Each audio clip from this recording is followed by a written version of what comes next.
गुजरात का अहमदाबाद शहर और उस शहर का सेवेंथ डे स्कूल, जहाँ किसी एक का मजाक किसी दूसरे के गुस्से का कारण बना हुआ था। और गुस्सा भी ऐसा जो मजाक करने वाले को सबक सिखाने पर आमदा था, लेकिन ये सबक कैसे उसकी जान का सबब बन जाएगा, इस बात से वो खुद अनजान था। एक मजाक कब गुस्सा बन जाए और वो गुस्सा कब एक वारदात को अंजाम दे जाए, इसका पता हम कभी नहीं लगा सकते, क्योंकि स्कूल हमें सिर्फ किताब पढ़ना सिखाता है, किसी का मन पढ़ना नहीं। लेकिन उस 15-16 साल के बच्चे की क्या मनोदशा रही होगी जिसने आक्रोश में अपने ही बैचमेट की जान ले ली। क्या ये सिर्फ एक साइकोपैथ था, या हम अपने बच्चों के भीतर की खामोशी के शोर को समझ नहीं पा रहे। इस हादसे में सिर्फ एक परिवार ने अपने बच्चे की जान नहीं गंवाई, बल्कि इस घटना ने हम सबको ये सोचने के लिए मजबूर किया है कि क्या हमारे बच्चे मानसिक रूप से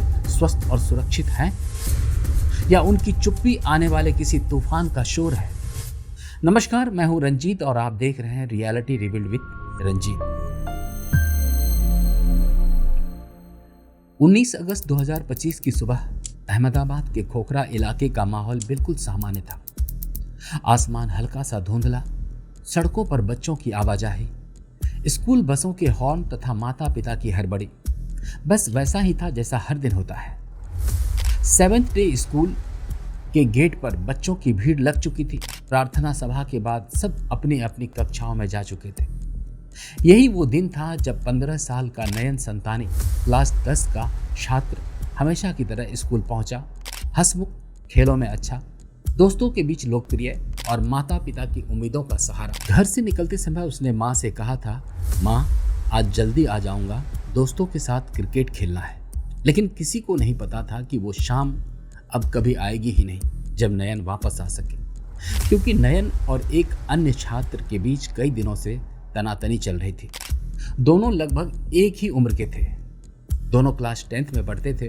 पहले ये नोक झोंक मजाक समझकर टाली जा रही थी, कभी धक्का मुक्की, कभी अपमानजनक बातें, लेकिन धीरे धीरे ये झगड़ा गहरी दुश्मनी में बदलने लग गया। दोस्तों के बयान बताते हैं कि आरोपी अक्सर कहा करता था कि तू मुझे सबके सामने नीचा दिखाता है ना, एक दिन सबक सिखाऊंगा तुझे।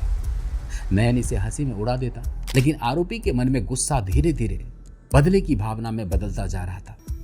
दोपहर के करीब 12:30 बजे थे जब कक्षाएं समाप्त हुई और बच्चे गेट की तरफ बढ़ रहे थे, तो माहौल हमेशा जैसा ही था। कोई दोस्तों से बातें कर रहा था तो कोई बस का इंतजार कर रहा था। नयन भी अपना बैग पीठ पर डालकर गेट की ओर आगे बढ़ा। उसने अपने दोस्तों से हंसते हुए कहा कि कल मिलते हैं। उसी वक्त अचानक आरोपी सामने से आया। उसकी आंखों में अजीब सा सन्नाटा था, दिमाग में गुस्सा और चेहरे पर बदले की भावना थी। उसके हाथ में चाकू छुपा हुआ था। पलक झपकते ही उसने नयन के पेट पर चाकू मार दिया। नयन उसी वक्त खून से लथपथ हो चुका था। जिसने भी ये दृश्य देखा उसकी चीख निकल गई। किसी ने चीखते हुए कहा कि अरे ये क्या कर दिया। नयन ने पेट पकड़ लिया। खून उसकी यूनिफॉर्म में होता हुआ जमीन तक फैलने लगा। उसके चेहरे का रंग पीला पड़ गया था।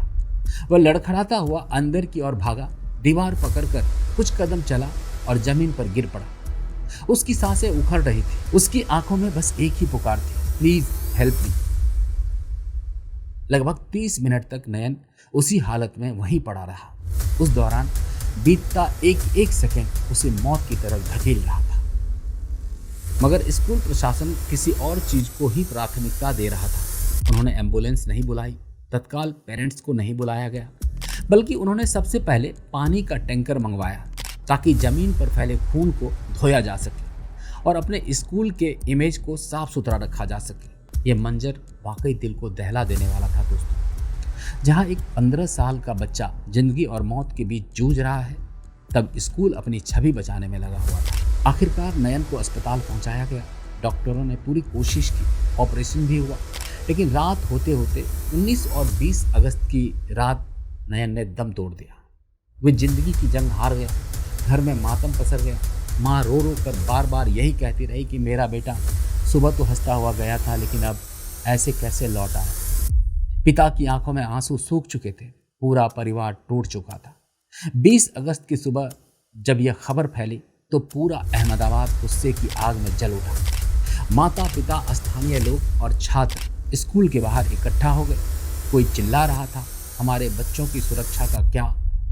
कोई कह रहा था कि अगर आज नयन था तो कल हमारा भी बच्चा हो सकता है। भीड़ ने गुस्से में स्कूल का गेट तोड़ दिया, ऑफिस में घुसकर दस्तावेज फाड़ डाले, फर्नीचर उलट दिया गया। कुछ गुस्साए हुए अभिभावकों ने स्टाफ को घेर कर जवाब मांगा। चीख पुकार का माहौल था। भीड़ में से आवाजें उठी, ये स्कूल बच्चों की कब्रगाह है, इन्हें सजा दो, हम इंसाफ चाहते हैं। उसी वक्त पुलिस को बुलाना पड़ा, लेकिन गुस्से में भरे माता पिता को रोकना आसान नहीं था। पुलिस लाठियां लेकर खड़ी थी, मगर गुस्से में डूबे लोग कह रहे थे, अगर ये हमारे बच्चे के साथ हुआ है तो ये किसी के साथ भी हो सकता है। इस बीच क्राइम ब्रांच को केस सौंपा गया। आरोपी छात्र को हिरासत में लिया गया। जांच में सामने आया कि उसने अपने एक दोस्त को इंस्टाग्राम चैट में लिखा था कि मैंने उसे मार दिया, और फिर उसके दोस्त ने जवाब दिया कि मारना नहीं था, बस सबक सिखाना था। ये पढ़कर हर कोई सन्न रह गया। एक बच्चा जो कल तक क्लास में बैठकर किताबें पढ़ रहा था, आज अपने हम उम्र की हत्या करने का योजना बना चुका था। पुलिस ने प्रिंसिपल और 2 शिक्षकों पर लापरवाही का केस दर्ज किया। आरोप था कि अगर समय पर मदद मिलती तो शायद नयन की जान बचाई जा सकती थी। लेकिन सवाल और भी बड़े थे। आरोपी के पास चाकू आया कहाँ से? स्कूल ने पहले से झगड़े को गंभीरता से क्यों नहीं लिया? 30 मिनट तक बच्चा बिना इलाज का क्यों पड़ा रहा? अब मामला कोर्ट तक पहुंचा है। आरोपी को जुवेनाइल जस्टिस बोर्ड में पेश किया गया है। बहस छिड़ी हुई है, क्या उसे नाबालिग मानकर कम सजा दी जाए या इस जघन्य अपराध के लिए कठोर सजा दी जाए? पीड़ित परिवार का कहना है कि हमारे बेटे की जान गई है, हमें इंसाफ चाहिए। लेकिन सवाल ये भी है कि क्या सिर्फ आरोपी को सजा देकर मामला खत्म हो जाएगा या पूरे सिस्टम को कटघरे में खड़ा करना होगा? नयन की मौत ने न सिर्फ एक परिवार को तोड़ा है दोस्तों, बल्कि पूरे शहर को झकझोर कर रख दिया। स्कूल जो बच्चों की सुरक्षा और भविष्य बनाने के लिए होते हैं, क्या आज सचमुच सुरक्षित है? क्या हम बच्चों की मानसिक स्थिति, उसके गुस्से और उनकी समस्याओं को समझने की कोशिश कर रहे हैं, या हम सिर्फ मार्क्स और एग्जाम के पीछे भागते हुए असली मुद्दों को नज़रअंदाज कर रहे हैं? उस दिन की घटना आज भी लोगों के जहन में है। बच्चे जो वहाँ मौजूद थे, उनकी आंखों में आज भी वो खौफ है। एक दोस्त याद कर कहता है कि वो हमें हंसकर कह रहा था कि कल मिलते हैं, और अगले ही पल खून में लथपथ हो गया। दूसरी तरफ आरोपी का दोस्त कहता है, उसने मुझे चैट पर लिखा था कि वो कुछ बड़ा करने वाला है, पर मैंने कभी नहीं सोचा था कि वो इतना बड़ा कर जाएगा। मैंने सोचा कि वो मजाक कर रहा है। ये बयान इस त्रासदी को और भी गहराई देता है। आज नयन की माँ खिड़की पर बैठी रहती है, दरवाजे की ओर देखती रहती है, जैसे बेटा अभी दरवाज़ा खोलकर कहेगा, माँ मैं आ गया, लेकिन वह दरवाज़ा अब कभी नहीं खुलेगा। दोस्तों, ये कहानी सिर्फ एक अपराध की नहीं, बल्कि एक चेतावनी है। अगर आज हमने स्कूल सेफ्टी और बच्चों की मानसिक सेहत को गंभीरता से नहीं लिया, तो कल ये त्रासदी किसी और के घर में भी दोहराई जा सकती है। यह हम सब की जिम्मेदारी है कि स्कूल सिर्फ पढ़ाई की जगह न रहकर बच्चों के लिए सुरक्षित ठिकाना बने। नयन की कहानी यहीं खत्म नहीं होती, लेकिन उसकी माँ के सवाल, उसके पिता का दर्द और उसके दोस्तों की यादें अब भी हवा में गूंज रही है। सवाल जिनका जवाब हमें ढूंढना होगा। तो दोस्तों, ये थी आज की दिल दहला देने वाली कहानी। मैं जानता हूँ कि मैं लंबे समय के बाद आप सबसे जुड़ रहा हूँ, लेकिन यकीन मानिए कि अब मैं लगातार ऐसी ही सच्ची और रहस्यमयी कहानियाँ आपके लिए लेकर आऊँगा। अगर आपको ये वीडियो पसंद आए तो प्लीज़ चैनल को सब्सक्राइब जरूर करें, बेल आइकन दबाएं ताकि अगली कहानी का नोटिफिकेशन सबसे पहले आपको मिले। और हाँ, कमेंट में बताना मत भूलिएगा कि ये वीडियो आपको कैसा लगा। मैं हूँ रंजीत, मिलते हैं अगली रियलिटी रिवील विद रंजीत की अगली कहानी में। तब तक आप अपना ख्याल रखिएगा। नमस्कार।